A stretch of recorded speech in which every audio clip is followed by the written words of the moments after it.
Bienvenidos al módulo 3 del curso virtual de gestión del duelo. En este módulo vamos a hablar del duelo propiamente dicho. Entonces, decimos que el duelo es un proceso normal, es decir, es la respuesta natural a la manera en que una persona reacciona a la pérdida durante su proceso de vida. El duelo es un proceso psicológico al que nos enfrentamos tras las pérdidas, algo que todos tarde o temprano viviremos a lo largo de la vida. Aunque el duelo se asocia inmediatamente a la muerte, las pérdidas pueden ser de diferentes tipos.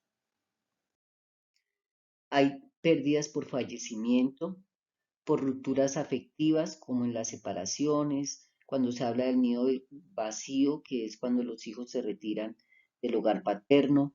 Hay pérdidas por materiales tangibles, cuando se pierde un proyecto, cuando se pierden bienes muebles por robo o por desastre natural. Las pérdidas relacionadas con el ciclo evolutivo, siempre cuando se pasa de la niñez a la adolescencia, a la adultez, a la vejez, se mira con añoranza y con alguna emoción de tristeza el haber dejado cada una de estas etapas, también cuando hay la jubilación, por ejemplo, y las pérdidas funcionales, que son las pérdidas de capacidades corporales, ya sea por una enfermedad, por ejemplo en la diabetes, una amputación o en un accidente que se pierde algún miembro, o durante el ciclo de la vida, cuando se va perdiendo la capacidad visual, la capacidad auditiva. Por definición, la pérdida de cualquier objeto está directamente relacionada a un apego, es decir, si no hay apego, no hay duelo. Si bien ya hemos recalcado que la intensidad y la característica del duelo está directamente proporcional y en función del grado de vínculo emocional de ese objeto que se pierde, es decir, qué tan cerca, cuánto representa, qué me evoca ese ser que se ha ido, y eso es lo que va a hacer que el duelo sea más intenso o menos intenso, y está también directamente relacionada con la propia historia de vida de cada persona. Por eso hicimos un recuento en el módulo anterior de hacer una mirada interior. ¿Cómo vivo yo la experiencia del dolor? ¿Cómo vivo yo la experiencia de la pérdida? ¿A qué cultura pertenezco? Y cada una de estas circunstancias son las que van a hacer que el duelo tenga un significado diferente para cada una de las personas. También hablemos que hay diferentes tipos de duelo. Hay un duelo que se llama el duelo por anticipación, que es cuando una persona tiene la oportunidad de ser o prevenir la pérdida, o prever la pérdida, más bien es la palabra. Prever la pérdida es cuando yo estoy cerca a una persona que está enferma, que paulatinamente se va viendo cómo se va deteriorando su estado de salud, que hay un diagnóstico y el doliente tiene la oportunidad de ir resignificando, de ir elaborando, de ir pasando por diferentes fases en su dolor, y tiene esa oportunidad de anticiparse a ese duelo. Y adicionalmente, pues tiene la oportunidad de acompañar a la persona que va a fallecer. Entonces, también tiene la oportunidad vivificante de acompañarlo, de cuidarlo, de escucharlo. El duelo crónico es aquellos duelos que se consideran de alguna manera que son duelos patológicos o duelos difíciles, porque pasa el tiempo, años, donde la persona sigue recreando el sufrimiento a través de un hecho o un suceso que le generó dolor. Puede ser generalmente la pérdida de un ser querido.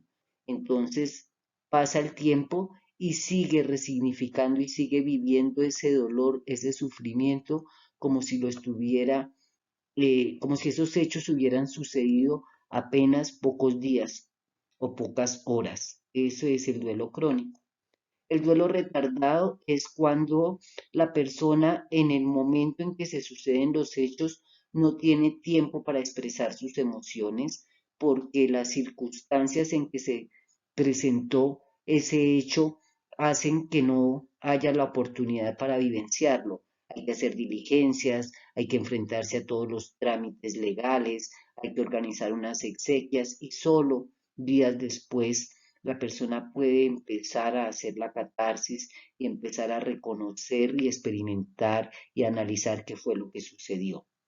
También hay duelos inhibidos y es cuando las personas tienen una imposibilidad de expresar sus emociones y expresar sus sentimientos.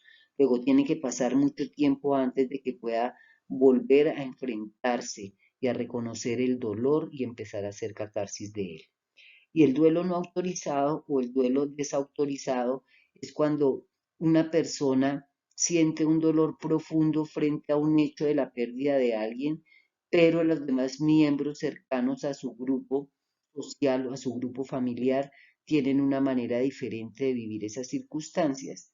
Entonces, para ella es muy importante la pérdida de esa persona que se fue, pero para los demás no tenía ningún o no tenía la misma significancia y es cuando recordamos que el duelo es personal, está directamente proporcional a lo que significaba esa persona que se va y las demás personas de alguna manera lo desautorizan y le critican y le dicen, pero usted ¿por qué tiene tanto dolor si simplemente era una persona lejana, no era cercana a nuestra familia, era un amigo que hacía no sé cuánto tiempo, años que no lo veíamos, pero esa persona vivió experiencias tan cercanas con esa persona que se fue, que para él es un duelo significante, pero las demás personas le critican y lo desautorizan. Las fases que se cursan durante el duelo. Aquí vamos a hablar de las fases que establece la doctora Elizabeth Kubler-Ross. Ella es una psiquiatra altamente reconocida en el ámbito clínico científico. Casi que todas las instituciones reconocen y adoptan estas fases y aprueban las fases que ella describe para poder entender y interpretar qué es lo que sucede durante un duelo. Entonces ella habla de unas fases de negación, de una fase de ira, de negociación, de depresión y de aceptación. La fase de negación es la reacción que se produce de manera habitual inmediatamente después de una pérdida. Es muy frecuente que se presente esta fase y hay una sensación de irrealidad o de incredulidad que puede verse acompañada de la congelación de las emociones. Se manifiesta con expresiones como no creo que sea verdad, no es posible, es como si estuviera viviendo una pesadilla, eh, me parece estarlo viendo, no puede creer que haya sucedido, o puede adoptar una posición de negación o de sentimiento de entereza emocional y actúe como si no pasara nada. Esta negación puede ser sutil, puede ser difusa o puede ser abstracta y depende mucho de las características de la personalidad de cada una de las personas y de la gravedad de la pérdida para cada quien. Cuando estamos hablando de la ira, estamos hablando de que es el sentimiento o la emoción que generalmente acompaña el proceso de negación. Eh, es la manera de expresar esa negación. Es un sentimiento de frustración y de impotencia por lo que no se pudo hacer, por lo que no acaba de suceder, porque no se entiende por qué se presentaron de esa manera las cosas, porque no se comprende que es una pérdida irremediable y generalmente se proyecta esa ira a un tercero. Puede ser a los miembros del equipo de salud, no se hizo lo adecuado, no se tomaron las medidas a tiempo, el diagnóstico fue tardío, el tratamiento no surtió los resultados que estaban esperando, o la ira en el grupo, en alguno de los miembros del grupo familiar, generalmente acompañado también de culpa. En la negociación, entonces se comienza a contactar con la realidad de la pérdida, al tiempo que se empieza a explorar qué cosas hacer para revertir la situación.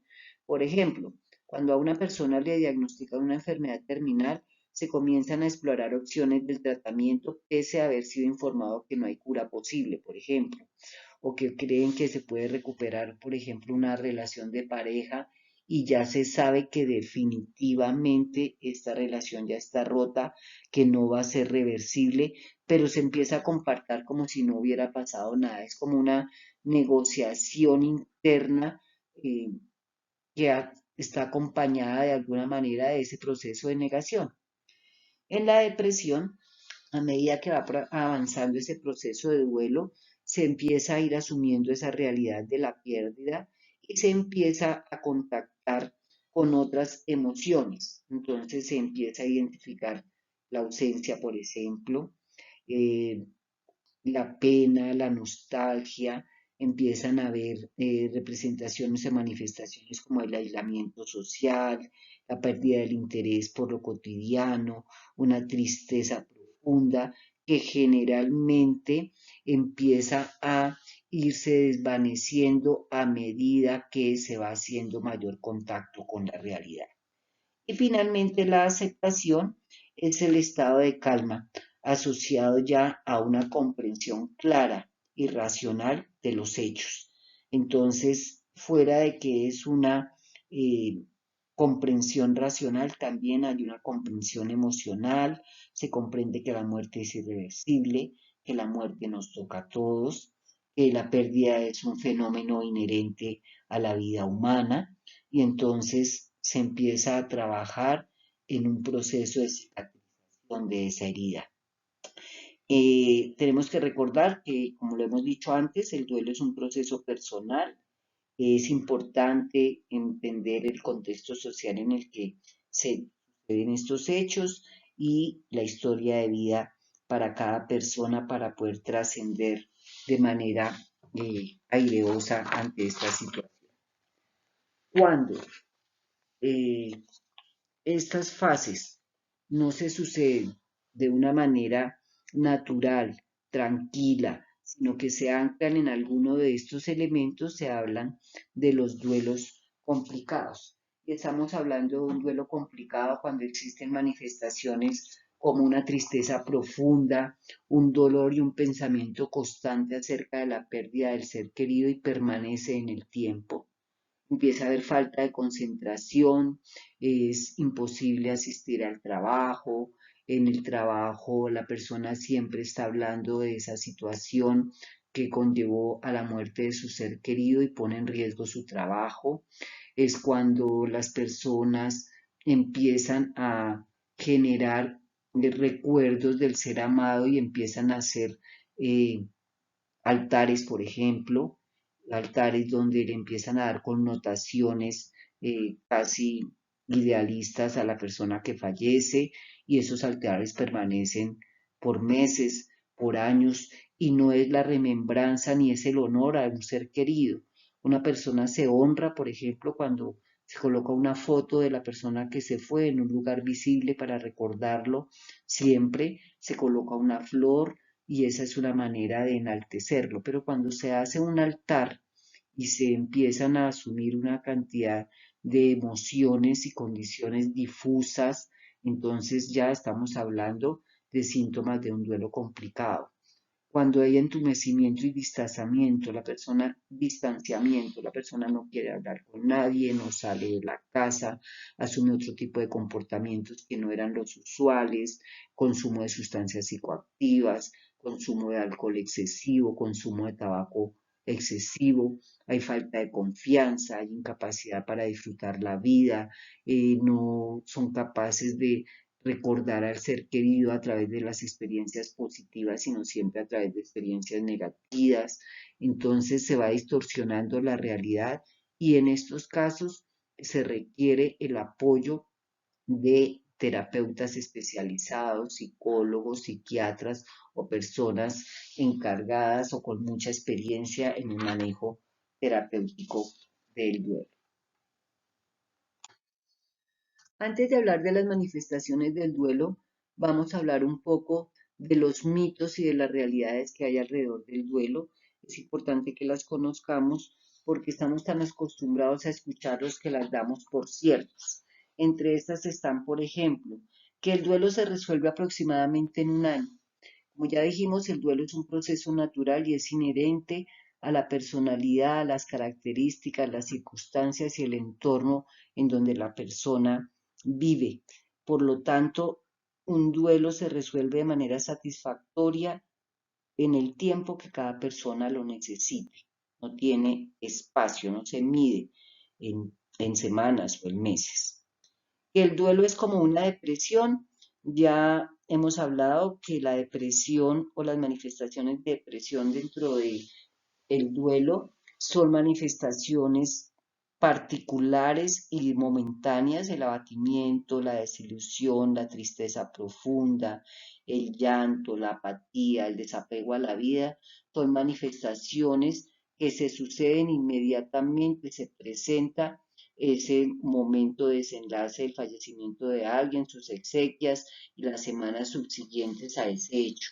En cambio, cuando se habla de una depresión, ya estamos hablando de una enfermedad mental con sus propias causas y criterios diagnósticos y no es lo mismo que hablar de la depresión que se manifiesta en las fases del duelo.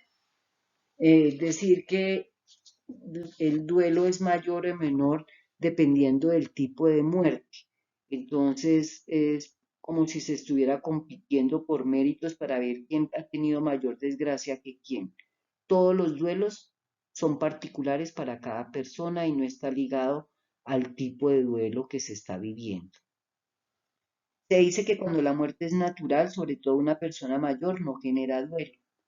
En realidad esto también es falso. Cada persona le da un significado al duelo en virtud del significado que tenía la persona. Cuando se dice que los hombres llevan mejor el duelo que las mujeres, esto también es un mito y lo que pasa es que las mujeres son más proclives a expresar sus emociones y desafortunadamente en nuestra cultura los hombres han tenido que restringir la expresión de sus emociones y ellos también tienen el dolor, también viven su duelo, pero generalmente lo expresan de una manera diferente. Decir que quien más llora es quien más dolor tiene. Eso es un elemento o es una frase casi sin sentido. El duelo es un proceso complejo, es un proceso misterioso, están presentes muchas emociones, se alteran muchas funciones en las esferas del ser humano y simplemente darle la connotación de que significa llorar es un desatino. Entonces, no vale la pena hacer este tipo de reflexiones. Decir que las personas jóvenes entienden mejor el duelo que las personas adultas tampoco es real.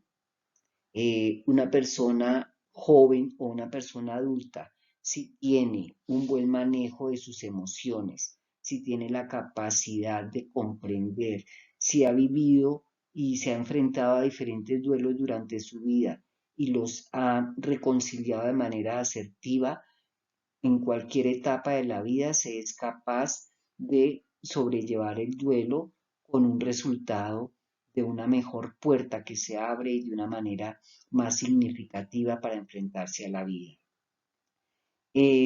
Decir que la mejor manera de pasar ese duelo es hacerlo rápidamente, incorporarse rápidamente a las actividades, rápidamente al trabajo, rápidamente a lo que se estaba haciendo, porque de esa manera se olvida la pérdida y se pasa rápidamente la página. Esto no es acertado. Ya hemos hablado que es importante manifestar el duelo, que es importante vivir el proceso, que es importante reconocer, comprender y sobrepasar el momento de dolor para tener una buena inteligencia o potencializar la inteligencia emocional.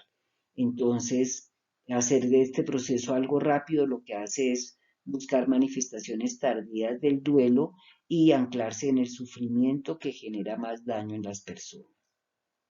Que el duelo es un proceso lineal, entonces tengo que pasar por la fase A, por la fase B, pero es que no he pasado por la fase de depresión, pero es que no he pasado por la fase de negociación, pero es que no he pasado por la fase. Estas son unas fases que describen más o menos los momentos psicológicos y fisiológicos que se dan a través del dolor, pero no son lineales, se pueden presentar los unos muy cercanos a los otros, se pueda presentar primero el último y después el segundo y después el primero. Entonces, esa creencia de que todo duelo tiene que tener 5 fases no es correcto. Decir que los niños no sufren también es incorrecto, todos los niños sufren, los niños también evocan un sentimiento profundo de dolor, solo que lo interpretan de manera diferente dependiendo del ciclo evolutivo que se encuentre. Para los niños menores de 4 años es más difícil comprender que la muerte es irreversible porque él está en contacto permanente con un mundo ficticio. Él ve cómo se mueren sus juguetes y los levanta y vuelven a quedar listos para volver a jugar. Mira cómo en los dibujos animados su héroe se cae y muere y vuelve y se levanta y sigue como si nada. Entonces a él le queda muy difícil comprender de qué están hablando cuando se habla de muerte. Pero generalmente después de los 6 años de edad, él entiende perfectamente la irreversibilidad de la muerte, que se le puede hacer símiles con sus animalitos que tuvieron y que ya murió, con las plantas que nacen y que una planta muere, y entonces le queda más fácil reconciliarse y entender qué es lo que pasa con la muerte. Que los niños no pueden ir y no pueden compartir las ceremonias que se realizan y los ritos que se hacen cuando alguien fallece también es falso. Un niño puede participar de todas las actividades propias de un funeral, ni se hiela, ni se enferma, ni tiene problemas cognitivos, ni problemas conductuales, ni psicológicos. El niño lo que requiere es que se le hable con claridad, que se sienta acompañado, que sienta el calor de las personas que lo aman y puede trasegar y vivir esa experiencia como un cúmulo más de todos los aprendizajes que va a tener durante la vida. Eh, Otro de los mitos que hay es cuando se dice que en los niños y los adolescentes sienten distinto de lo que sienten los adultos. Entonces ya lo habíamos hablado, los niños no es que sientan diferente, es que ellos están observando y están adquiriendo experiencias de acuerdo a lo que sucede en su entorno, porque están estructurando su personalidad. Por lo tanto, lo importante es que los adultos puedan hacer un buen acompañamiento para que esa experiencia sea edificante para ese niño y para ese adolescente. Entonces, entre las manifestaciones del duelo, hablamos que hay manifestaciones en la dimensión fisiológica, entonces se presentan molestias físicas como la sensación de vacío en el estómago, un nudo en la garganta, sequedad en la boca, alteraciones del sueño y en la alimentación, sensación de opresión en el pecho, palpitaciones, falta de energía, etc. En la dimensión emocional, ya hemos hablado mucho que se experimentan diferentes facetas de sentimientos, desde la tristeza, el enojo, el miedo, la culpa, la soledad, la ansiedad, la impotencia, la añoranza, la desesperanza, el alivio, la amargura, etc. En la dimensión cognitiva se expresan condiciones como dificultad para concentrarse, falta de interés por las cosas, confusión. En la dimensión conductual hay cambios de comportamiento que no eran habituales en los patrones de cada una de las personas, por ejemplo, el aislamiento social o la hiperactividad, el retraimiento, aumento de consumo de sustancias psicoactivas, de alcohol, de tabaco, y en la dimensión social, el aislamiento y el rechazo hacia las demás personas. Y en esta dimensión social incluimos la dimensión espiritual, donde se replantean las propias creencias y las ideas que se tenían de trascendencia. Entonces escuchamos frases o cuestionamientos como ¿por qué a mí? ¿Por qué Dios me olvidó? ¿Por qué Dios me está castigando? Tan buena que era esa persona, era como un santo, no se merecía esa muerte de esa manera. Pero todos esos replanteamientos en esa dimensión espiritual no se sabe en qué momento está lo espiritual y lo trascendente y lo religioso, porque se confunde la religiosidad con la espiritual.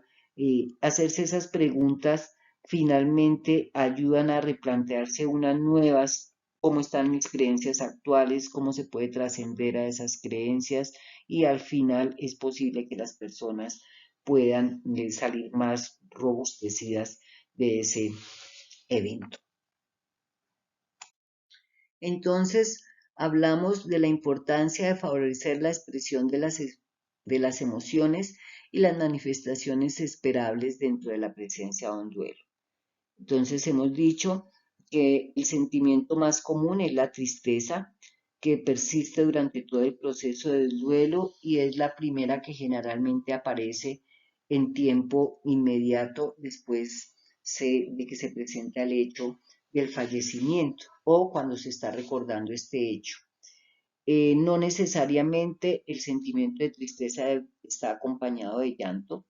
La conducta del llanto se presenta cuando se evoca una reacción de comprensión y generalmente acoge el acompañamiento de las demás personas.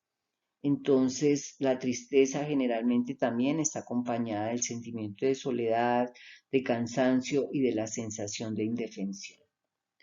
El sentimiento de ira eh, o de rabia generalmente está acompañada de una acción que es la agresividad. El enojo proviene de esa sensación de frustración ante un hecho que no se pudo superar, que no se pudo evitar, viene acompañado del sentimiento de culpa, de una experiencia regresiva, porque no hice eso, porque no lo llevamos a tiempo al médico, si hubiera hecho lo contrario, si no hubiera hecho esta cosa, si fulanito de tal hubiera ido, hubiera asistido. Entonces es una cantidad de emociones y de pensamientos confusos que conllevan a la ira y a una actividad que es la agresividad, entonces se pueden tirar objetos, las personas golpean las puertas, pueden hacer algunas expresiones físicas para demostrar el sentimiento de ira que tienen en ese momento. Cuando estamos hablando de la ansiedad, estamos diciendo que la persona puede manifestar esa ansiedad desde una sensación de inseguridad hasta ataques de pánico. La ansiedad sugiere una reacción, si es permanente, de un duelo que no es normal, si no se habla del duelo patológico o de los duelos difíciles. La ansiedad proviene generalmente porque la persona sobreviviente teme que no pueda cuidar de sí misma o se siente sola o había una dependencia tan grande de la persona que fallece que se siente incapaz de establecer un nuevo proceso de vida, de reafirmarse, de generar autonomía, de tomar decisiones y eso le genera un proceso de ansiedad. La culpa. La culpa es un sentimiento que generalmente viene acompañado después de la tristeza. La culpa es el sentimiento que generalmente produce mayor dolor después de la tristeza y está acompañada del autorreproche. Se debe a que las personas empiezan a recrear qué se hizo, qué no se hizo, quién fue el causante, cuáles fueron los actos desesperados que se sucedieron con el hecho, eh, por qué la situación se volvió compleja, qué fue lo que yo no le dije, cuáles fueron las palabras que quedaron sin decir, cuáles fueron los perdones que no se dieron, por qué estuvo tan aislado y separado de esa persona que se amaba. Y todo eso genera un profundo dolor en la persona. La culpa es de las emociones que generalmente se anclan y producen lo que se llama el sufrimiento, y ese sufrimiento, si permanece en el tiempo, es supremamente dañoso para la persona sobreviviente. Y la ausencia de sentimientos es cuando después de la pérdida lo que hace la persona para protegerse es generar una emoción de insensibilidad, es como una anestesia emocional o un embotamiento sensorial que ocurre generalmente después de conocer la noticia de la muerte del ser querido. Entonces se da por unos instantes, inclusive algunos días, y la persona queda como en un estado de conmoción. Y después aparece la confusión, aparece un poco distraída, aparece un poco embotada, hasta que logra empezar a comprender, entender, expresar y empezar a darle un curso natural a su proceso del duelo. Otros elementos del apoyo terapéutico, y estoy diciendo otros elementos porque dedicamos una diapositiva exclusivamente a recalcar la importancia de favorecer las expresiones de las emociones. Entonces, son, por ejemplo, la respiración. La respiración es una actividad natural de todo ser humano, de todo ser vivo, y la velocidad y la profundidad de las inspiraciones y de las expiraciones aquietan la mente.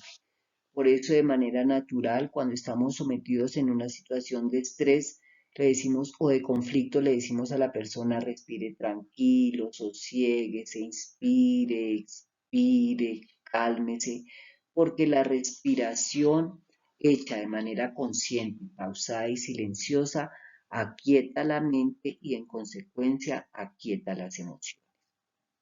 Promover conductas saludables de la familia, es decir, debemos garantizar y apoyar en que el doliente se alimente bien, tenga buenos momentos de sueño, buenos momentos de descanso. Entendemos que los primeros días estas situaciones están alteradas de manera natural, pero que rápidamente debe volver a promover su autocuidado. Los rituales de despedida son pautas que ayudan simbólicamente a que las personas expresen los sentimientos ante una pérdida. Es ponerle un poco de orden al caos emocional y establecer un orden simbólico de esos acontecimientos y permiten la construcción social de significados compartidos. Es decir, abre una compuerta a la toma de conciencia del proceso de duelo. Pueden hacerlo a través de una carta de despedida, pueden hacerlo a través de un álbum de fotos donde se recuerdan los eventos alegres y entonces se hace una catarsis positiva en la despedida. Puede ser una carta donde se pide perdón y entonces se dice aquello que no se pudo decir, y todos estos elementos facilitan la expresión de las emociones. Podemos y debemos estar pendientes de entender que en ese momento de favorecer la expresión de las emociones, también tenemos que estar identificando cuáles de estas emociones permanecen en el tiempo para poder establecer rápidamente si ese duelo está pasando de un momento natural a un duelo complicado. Promover espacios de comunicación con el paciente si éste está en una fase de agonía, es poder buscar un espacio y preguntarle a la familia doliente si quiere tener un momento de comunicación particular y privado con la persona que está falleciendo. La familia puede aceptarlo o la persona puede aceptarlo, es personal, es autónomo decidir si lo quiere hacer o no, pero nosotros tenemos que tener en cuenta de decirle a la persona que si desea hacer ese momento de comunicación y proveer ese espacio de comunicación. Promover el apoyo de familiares y amigos mitigando posturas como el aislamiento prolongado. Los primeros días las personas pueden no querer estar cerca a nadie, estar aisladas, estar un poco silenciosas, pero después hay que promover ese apoyo, el contacto social con otras personas para que facilite la catarsis. Utilización edificante del tiempo libre. Después del tiempo mediato salido de ese momento crucial del duelo, a las semanas, instaurar en la persona, promover que haga otro tipo de actividades, que salga a caminar, que se vincule a algún grupo, si antes estaba haciendo actividades de entretenimiento, pues que vuelva a tomar sus actividades, o si está trabajando, que vuelva a integrarse a su grupo de trabajo y reanuda nuevamente su proceso de vida. y utilizar frases espontáneas con sentido. Frases espontáneas con sentido quiere decir que el doliente está esperando de nosotros la autenticidad. Yo digo lo que sale de mi corazón de manera auténtica. No debo decir lo que yo entiendo de la muerte, no debo hablar de mis experiencias de la muerte, no debo decir palabras inadecuadas. Ahora vamos a ver una diapositiva que nos especifica un poco de qué palabras estamos hablando. Y observar signos de alarma eh, en las familias, en la persona doliente, como el consumo de sustancias psicoactivas, alcohol, cigarrillo en exceso, una vez salido de ese momento. ¿Qué debemos evitar? En ocasiones, las personas cercanas al doliente no expresan, no porque no quieran apoyar, sino porque no saben qué decir.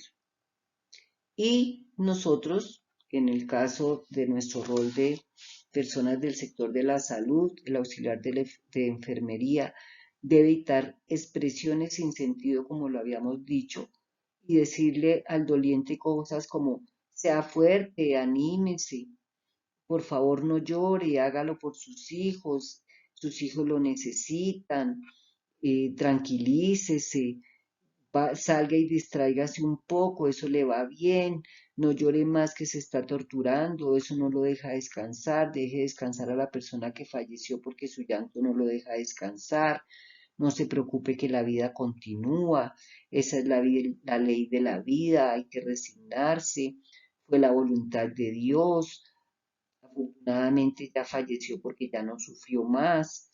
El primer año es el peor, pero déjelo, verá que más adelante eso se olvida y ya pasa. Cuando estamos hablando de parejas que acaba de fallecer su hijo, entonces decirle que no se preocupen porque todavía están jóvenes y pueden tener otros hijos. Estas son las palabras y las frases que debemos evitar. Algunas de ellas las decimos porque las hemos escuchado decir muchas veces. Por eso recalcamos y hablamos de la mirada interna. ¿Cómo me he relacionado yo con el efecto de la muerte y del duelo? ¿Cuáles son esas costumbres y hábitos que tengo impactados en mi subconsciente? Pero debo ser consciente que no corresponden a lo asertivo. Entonces, en lo posible, si lo he hecho de manera imprudente y sin hacer conciencia, en este momento nos vamos a comprometer a no volver a utilizar este tipo de frases porque no son edificantes y no aportan como terapeuta. Vamos a hablar un poco de la fatiga y el duelo en los profesionales de la salud. La UNICEF eh, produjo un manual para el manejo del duelo, especialmente dirigido a los profesionales de la salud, en razón del shock postraumático que se vio en todas las personas que trabajaron durante la pandemia en el sector salud. Ese manual lo pueden encontrar ustedes, lo pueden bajar buscándolo en Google. Es un manual muy edificante. Mucha de la información que estamos compartiendo aquí fue extraída de ese manual. Es un manual muy hermoso y que sería interesante que hicieran el esfuerzo por tener el tiempo de leerlo en algún momento. Sin embargo, aquí hay un resumen de los elementos más importantes. Cuando se habla de la fatiga en el sector salud, se habla de propiciar algunos elementos o algunas pautas que faciliten al personal de salud hacer catarsis frente al hecho de estar todo el tiempo en contacto con el dolor propio. Entonces, lo que nos dicen es que se puede, por ejemplo, cuando se acaba el turno y se presenta un fallecimiento, eh, propiciar una reunión con el equipo de salud, con los compañeros del servicio, hablar de las emociones que eso me genera, de la experiencia, de los sentimientos, de los pensamientos que se sucedieron con estos hechos para poder hacer catarsis y facilitar la cohesión del grupo. También se habla de acompañarse con los amigos, con la familia. Generalmente cuando se vive la experiencia del duelo, y se es el apoyo como personal del sector salud, las personas llegan a la casa y no hablan de eso con nadie para no contaminar a su familia. Pero es importante buscar un espacio para hablar con alguien y contarle lo que pasó, lo que sucedió, las emociones, los sentimientos para no empezar a recargarse de un dolor permanente. Si las personas tienen una práctica o alguna vez han tenido contacto con alguna práctica de meditación o de respiración, es importantísimo que cuando estén enfrentadas a una situación del fallecimiento de un paciente, utilicen esa práctica.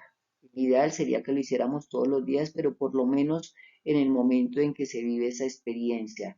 Entonces, llegar a la casa, buscar un espacio silencioso, hacer ejercicios de respiración, colocar una música suave, cerrar los ojos, imaginar un objeto que para nosotros sea edificante, una flor, la sonrisa de su hijo, un paisaje, que llene su cuerpo emocional de amor sincero para equilibrar nuestros neurotransmisores y tratar de volver nuevamente a la normalidad. Comenzar cada día con un discurso interno positivo y optimista.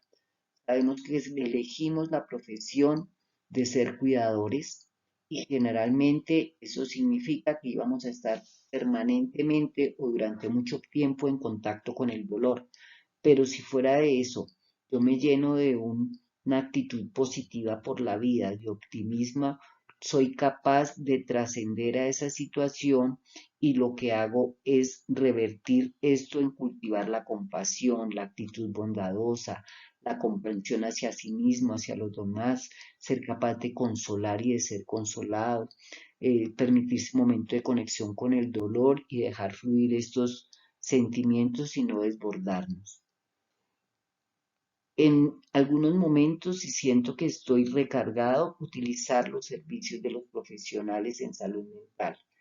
Si siento que ya estoy desbordado de tanto dolor, de tantas situaciones de sufrimiento a mi alrededor, pues busco el apoyo de un psiquiatra, de un psicólogo, para poder restablecer rápidamente mi esfera emocional y mi esfera de pensamientos, porque ya sabemos que eso impacta directamente en nuestro cuerpo físico. Acordémonos, se está produciendo adrenalina y de manera permanente y al final eso impacta los órganos.